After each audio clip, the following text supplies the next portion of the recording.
morning, everyone. Welcome to Kelly's Creative Dream Studios, and it is Case on the 5th, and I have 2 cards that I did today.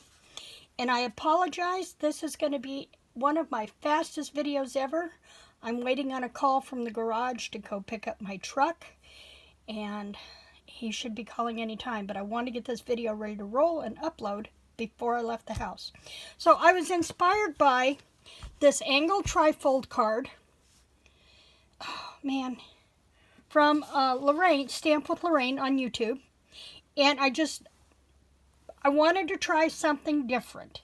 And this is not as difficult as it looks. I will link Lorraine's video down in the description box below so you can follow along and make your own.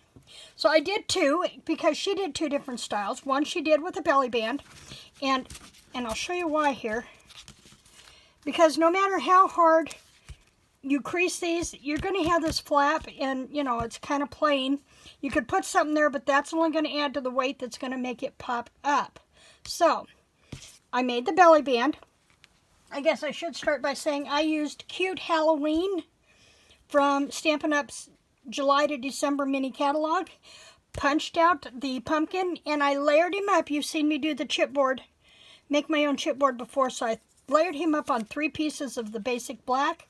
Give him a little more dimension, and then I left it plain on the inside with just the sentiment. So that's the first one that I did. And then she also had one that she did like a tuck, and I used the So Sweet labels, and I cut out a couple of the bats from the Cute Halloween Designer Series paper, hung him upside down, because that's kind of what he's doing. He's hanging out, and then put this one down here for an accent so it wasn't quite so plain. And that just acts like a tuck. I've got it up on dimensionals. He's glued flat to the frame, but the frame itself is up on dimensionals. And then it opens and does this. I did not have any Halloween sentiments. I think you've heard me say this before. So I used sentiments from the October 2016 and the September 2018 paper pumpkins. There we go. So those are my 2 cards for Case on the 5th. Case from Stamp with Lorraine here on YouTube. Notice how you kind of have to bend that just a little bit to get that started, and then it'll slide right up there. And there we go. Those are my 2 cards for Case on the 5th. I am out of here for the rest of the week.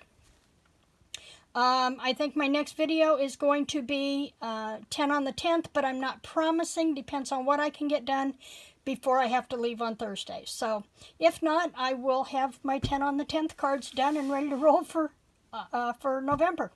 In the meantime, remember to like, share, and subscribe, and I will see you back here soon. Creative blessings.